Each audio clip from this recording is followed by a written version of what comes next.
Okay. For replay. And then I'm going to mute myself and I'm going to turn Okay. my video off. So that my blowing wind doesn't distract on the call.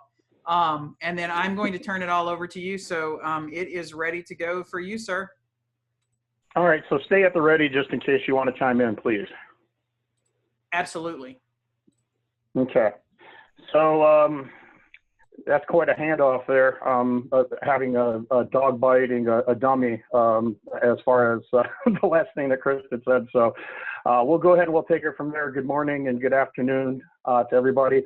My name is Brian Sutton. I work for Refinish Solutions Group, and I'm responsible for the inventory management platform that we run in North America. I wanted to thank everybody for making the time for this presentation, and especially thank Collision Hub for giving us this opportunity to get out here. This is, we feel, timely information based on everything that's going on in the world. It's always a good time to take a look back at your business practices.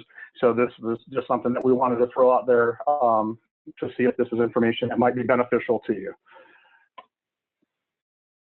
So the first slide is basically going to tell us what we're covering today. And essentially, it can be summed up as the benefits of having an inventory management system. What we're going to do is just look at the general parameters as far as how it can impact your business, take a dive into some of the deeper parts of where it can go for you. And then at the end, we will wrap it up with some questions and answers and see how that goes from here. So jumping onto the first slide, which is essentially the benefit of inventory management and how it can impact your business.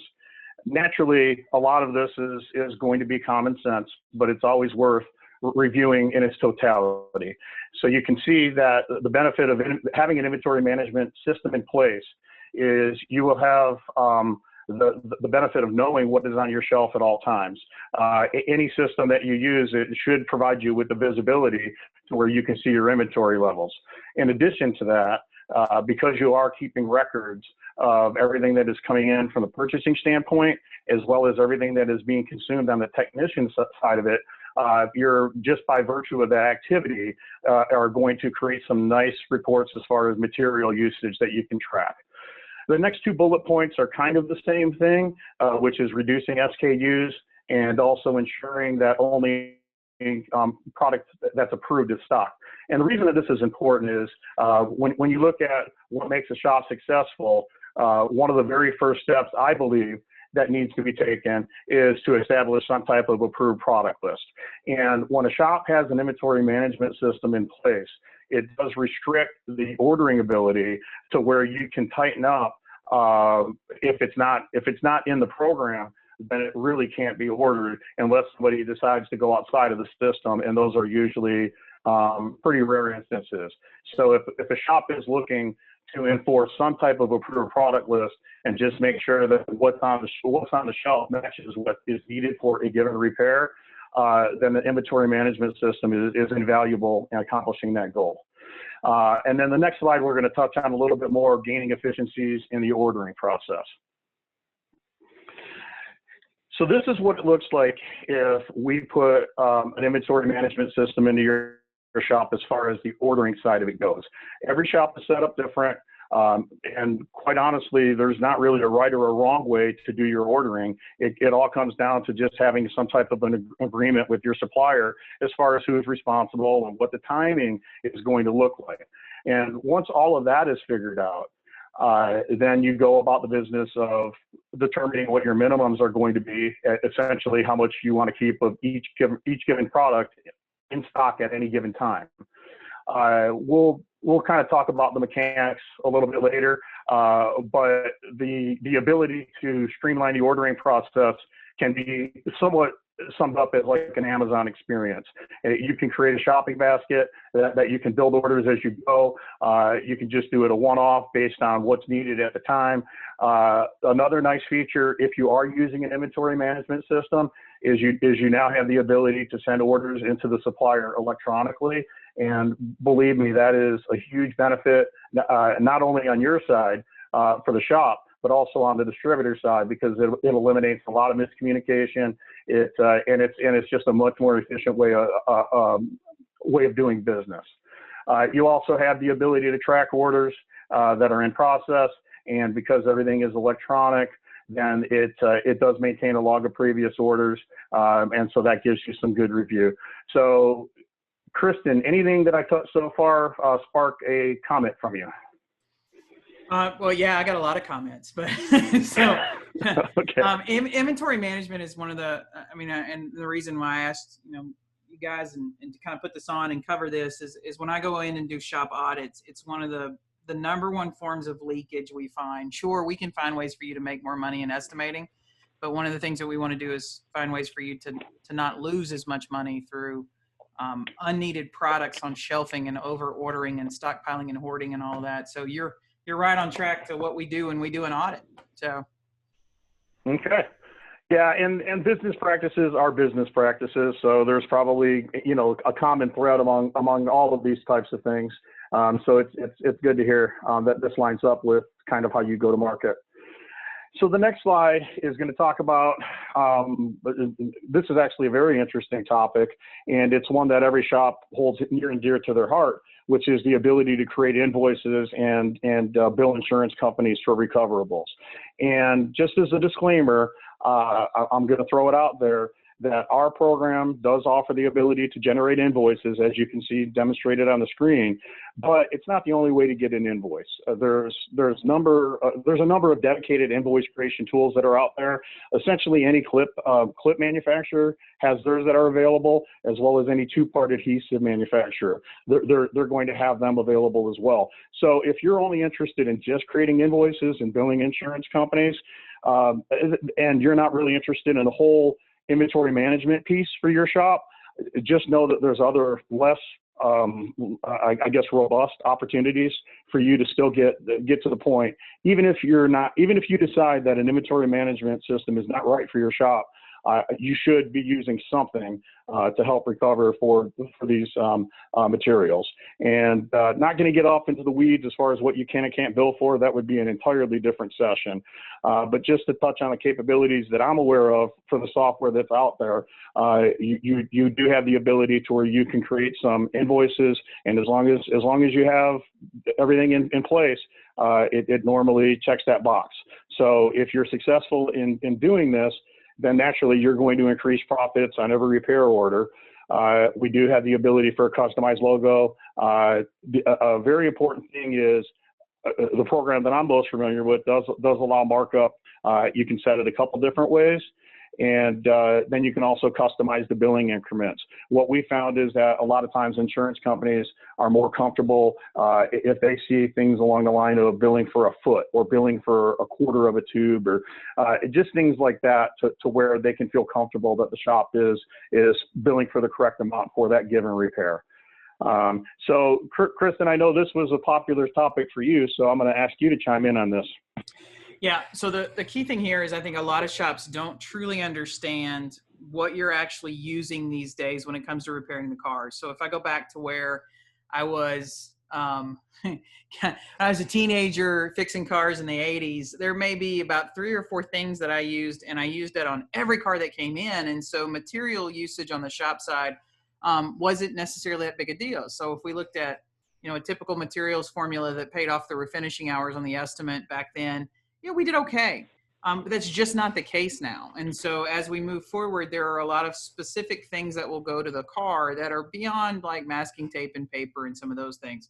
And the ability to inventory that usage by the technician, document it and bill for it is critical. So it's not uncommon for us for a simple quarter panel job to have anywhere from $300 to $500 worth of consumables when we think about seam sealers, adhesives, cavity waxes, primer, all the different things that we have to put on that car that's required to do that repair for that specific panel that aren't necessarily part of those refinish hours. So it's a huge amount of, I call it leakage. Everything that you put on the car that you don't get compensated for, to me, is leakage in business. And when we thought about leakage in the insurance business, it was like, oh, we overpaid that claim.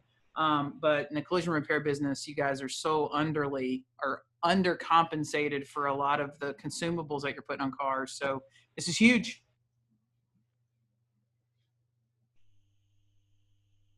Okay. Did I just drop off? Your screen share dropped off. Yeah. Okay. Yeah. All right. I got the boot. It's okay. You're there that way. I'm going to. I'm back. Oh, well, you're back, but your screen. Let me go. I have your presentation. It may be. I gotta go. I downloaded it earlier. Yeah. Yeah. Zoom kicked me off. So yeah, it'd probably be best just to run it on your side, and I can just talk. Yep. Well, I'm gonna get it pulled up. I should have had it. I was on the phone right up until the point it came time to talk. Man, I should have had it ready to go. So I'm going to take full blame for that right now. All right. So everybody at saint-gobain, make note of what Kristen just said. I just want to make sure. It's full. If Ashley and Mike and everybody are listening, it's my full responsibility here. So, all right, Mike, I got screen share back up, and I got you right where that page where we left off, where it's got your invoice. All right. So I think we pretty much beat that one to death. If you want to just go ahead and jump on the next one. Yep. All right. So the other thing that presents itself as a huge benefit when used correctly is if your shop uses an inventory management system. Once again, you're keeping track of pretty much everything that's coming in and going out in one form or another. And the nice thing about this is you end up building a nice information base that you can then convert into some excellent reporting. And this is what's on the screen is just a snapshot of what we call our dashboard. And essentially what it is you can set monthly budgets. And then as you go through the month, those gauges fill up. So at any given point in time during the month, you can actually just get a heartbeat of how your business is actually doing. And of course, there's a lot more detailed reporting that you can go into. Every system is different, but essentially what we're trying to do is hand you the tools to understand the health and the trajectory of your business. One of the more popular features, at least of our software, is the ability to benchmark technician consumption. So if you set your shop up to where technicians are scanning out product as it leaves the cabinet, then you have the ability to go back and apply what they've used, the actual cost of materials that they used, to how many labor hours they pulled. So it'll actually give you a nice detail there. And so you can set budgets. There's all types of different reportings, and I'm sure that every system that's out there is very similar. I can just speak to the one that I'm most familiar with. Kristen, as far as information for shops, I think it's an understatement to say that it's huge. Yeah, I mean, being able to keep an eye on this, I'm always drawn back to one audit we did at a dealership group that unfortunately was letting technicians have a lot of say in the ordering.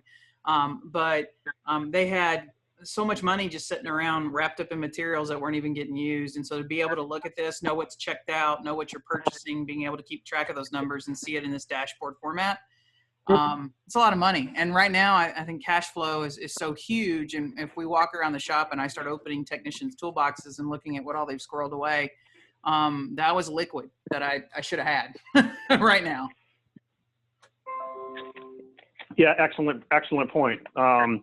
One of my favorite statements, and I wish I could give credit because I came across it just through my years of doing this, is you can't manage what you don't measure. And I think that this speaks directly to that. Exactly. Yeah. Okay, so we got a couple more slides of just some general bullet points, so we can talk about those. When we talk about how to improve profit efficiency, we understand that we're essentially talking about the same thing because there's a correlation between profit and efficiency. But just some kind of overarching things that I feel contribute to being efficient and increasing your profit is establishing some type of replenishment-based ordering, however that looks. And if you do have the proper software in place, then obviously you can automate it to a great extent.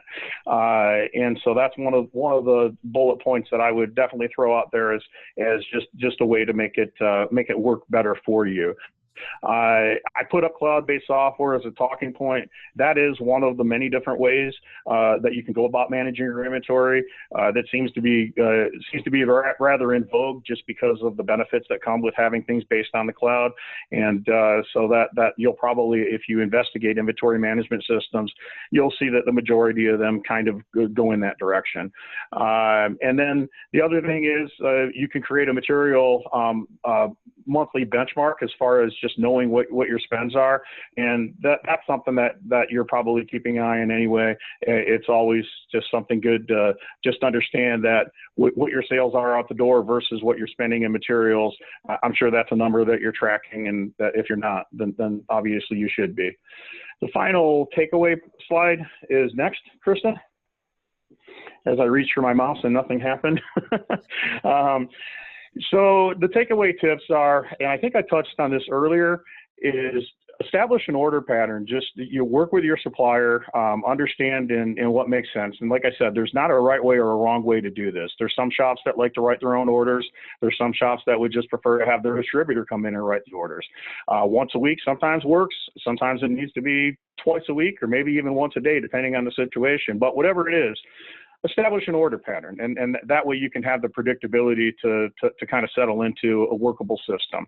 The other thing that's really important and is designated ordering responsibility. And I should probably add on to that. When you talk about creating invoices and tracking and billing for recoverables, you probably want to designate that as well, because there does seem to be a little bit of a chasm as far as should estimators be doing it, should people in the shop be doing it. So just make sure that you're not overlooking the ordering or the invoicing responsibilities.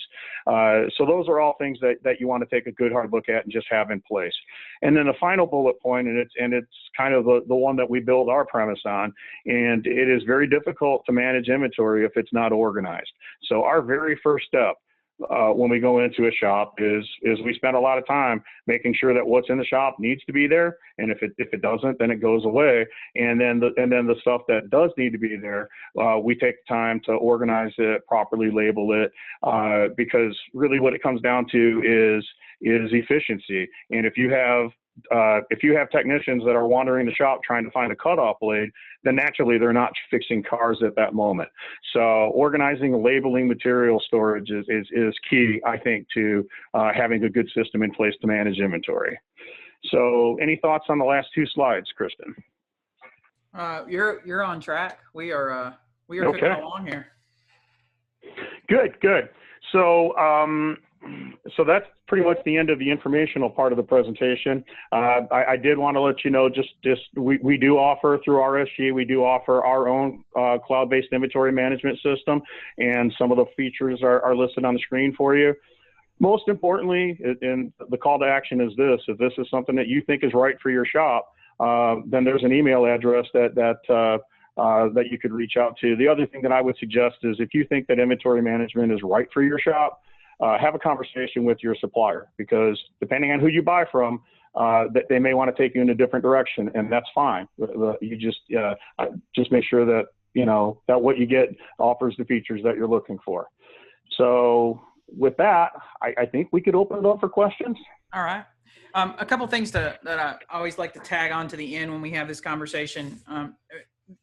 Organizing and teaching technicians new ways of doing things is hard when the hustle of every day is going on in shops.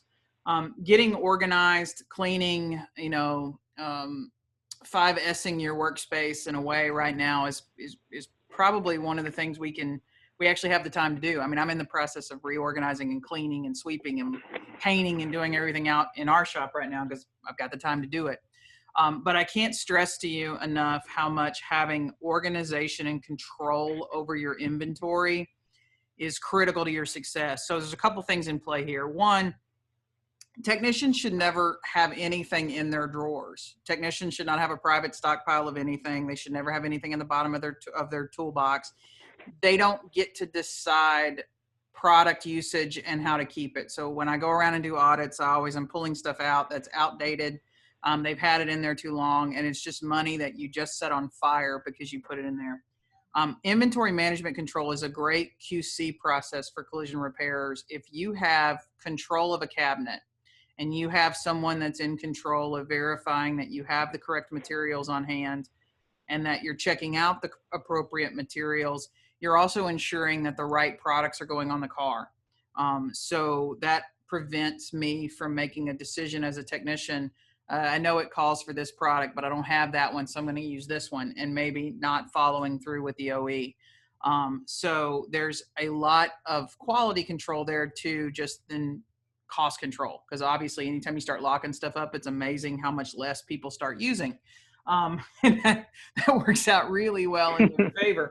But you're gonna having that single point of purchase and that single point of person in control, you're gonna reduce a lot of redundancy. So a lot of you right now, if you walked through your shop and started pulling stuff out of cabinets and finding stuff that had been tucked away for years, you would probably be a little angry at what you would consider leakage. So if you do an inventory management system like this one, awesome. Even if you don't go this far, go buy some locking cabinets at Sam's or whatever and come up with your own inventory management system, because it's just critical to success.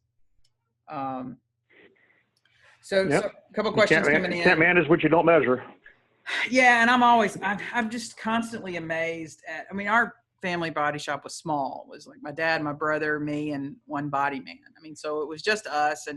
But I walk into some of these big operations today, and there's stuff everywhere. I mean, every cabinet I open, I find something new, and then I always find a body man that's got his favorite supply of sealskin from 1965 in the bottom of his drawer somewhere. So, and they're allowing the techs to even kind of place their own orders. So getting control of that. One of the questions that came in, Steve's asking about a fee for the shop. And Steve, the question there, basically, should you visit your Norton rep or whatever? Absolutely. You should visit your distributor or your Norton rep. And they'll go through with you any fees, if there are fees for your shop, and then what setup and all that looks like. So it'd be hard to answer just on a webinar, those questions. Yeah, it's not a casual relationship. If you decide to put inventory management into your system, it goes beyond dating pretty quickly. It's a commitment. Yeah. It's more than swipe right? Well, I wasn't going to go there. Yeah, that's what there's a little detail involved there, but it's definitely something. Like I said, I encourage you to talk with your jobber or a rep about getting into inventory management.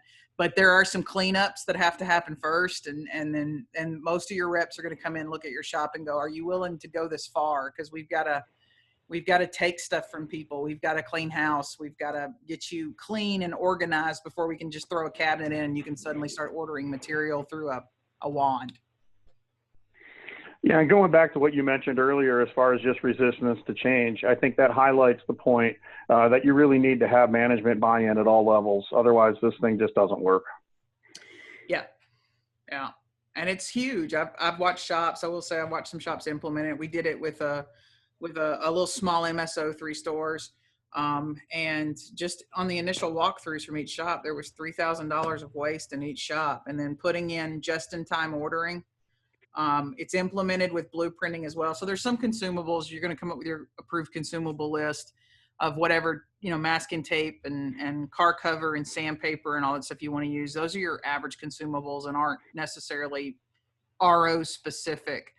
And then, working in a process where your blueprint team is controlling RO specific ordering and having just in time on your seam sealers, adhesives, et cetera. So that there was no outdating. And I think we all know that if we order it and it outdates, the technician probably doesn't throw it away. They probably go ahead and use it. So we hear a lot of warranty issues that people call and go, "This product doesn't work." And then we dig deeper and go, "Well, it's because the tube's from 2016. That's not going to work." So. Yeah, and just to circle back on your point as far as cost containment and reducing part numbers and all that, as you know, when you do this for a living, you get to see the extreme cases. And the most extreme case that I saw was a shop in Texas that had 15 different types of masking paper among the different sizes and among the different coatings and varieties, 15 different configurations of masking paper. And surprisingly, when I met with the distributor to figure out exactly what the shop needed, he wanted to continue to sell all 15. So, but but there's a good opportunity to streamline. And also not trying to make this to be a negative, but this also keeps everything in check, because there's not going to be anything that's going to get snuck into a shop in any type of ridiculous quantity, because everything is out there for everyone to see. Yeah. So not that anybody's doing anything wrong, but this is just another additional check and balance for you. Well, you win, because I haven't seen anything that bad. I've seen 3 different types of filler being used, and at one shop there were 6 different kinds of seam sealer. And first of all, I was like, I didn't know there were 6 different types of seam sealer to even buy, but or brands. And then so that was impressive in its first place. But I think sometimes as an owner, we're so busy with the rest of the business that we assume that our inventory and ordering and the products we're using are what our techs need. We give our techs a lot of credit and a lot of autonomy in certain respects, and that can haunt us in some ways. And so there's some validity to this. And then hats off to the distributors, because inventory management usually means they sell you less product. So I've not had a case where I've initiated inventory management and the shop's order has gone up. I'll just say that. So hats off to them for doing this, because it actually ends up meaning they sell a little less. But I know, Brian, every time I have a meeting with like Doug Craig and those guys on your team, they're like, we're not worried about that. We just want to make sure you get the right product and you're using it the right way. So. Well, most good suppliers are going to be concerned about the viability of their customers' business, so they're going to do everything they can to help. That's awesome. Can some systems communicate with estimating systems? There are ways to make communications happen. David, that's just another thing offline. Have a conversation about it between some of these systems automatically do it, and then there are some other ways to do it through the extract. So EMS extract gives you a lot of viability these days with the estimating system. So there's some creative ways to do it. Personally, and I've preached this for a couple of years, I'm not a fan of that. And you guys have heard me say over and over, I want less communication. The estimating system should just write estimates. And I want some autonomy in my documentation system, my management systems for my own materials. Anytime something's communicating with an estimating system, it means someone is getting your data. And that makes me nervous. So I will encourage you to, you can ask those questions to your jobber or your provider. Collision Hub is going to tell you we're not a big fan of that integration. So I guess we're conspiracy theorists in a way, but we like our data to be under our control. So I'll go with your answer on that one then. Yeah.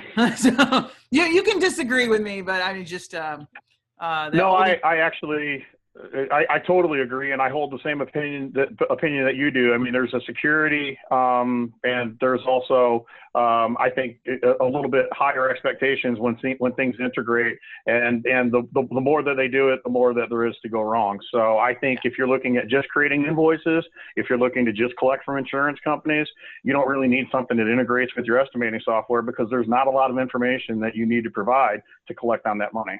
Yeah, no, I always tell everybody, if the estimating system crashes today, I'm gonna be okay. I can handwrite an estimate. I can still do everything, but so many people, everything in their entire shop is combined up into one estimating system. And when that system goes down, the whole shop kind of goes down. And it's like, especially these days, I guess maybe with the times, I'm not as crazy of a conspiracy theorist as everybody thought I was. Maybe, I don't know. Brian's going, no, Kristen, we still think you're crazy. So awesome. I'm going to dig through here. I think we're still in good shape. If you have questions, obviously, there's an email up there, rsg@saint-gobain.com. You can send any of your questions there. They'll be happy to answer them. You can also send questions to us here at Collision Hub. We can talk to you about how we use the system we have, how we set shops up with it. I use Google spreadsheets, and I can push orders to my jobber through Google.